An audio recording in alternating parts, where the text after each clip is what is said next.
What's up? What's up?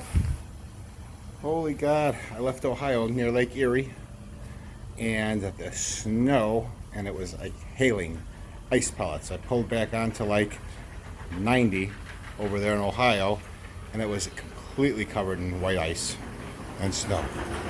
So I went pretty slow till I saw the roads cleared up and other trucks flying past me.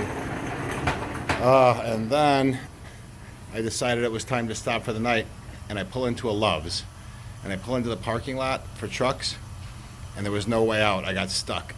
And of course, I know you're not supposed to blindside back, and I tried it and really got stuck.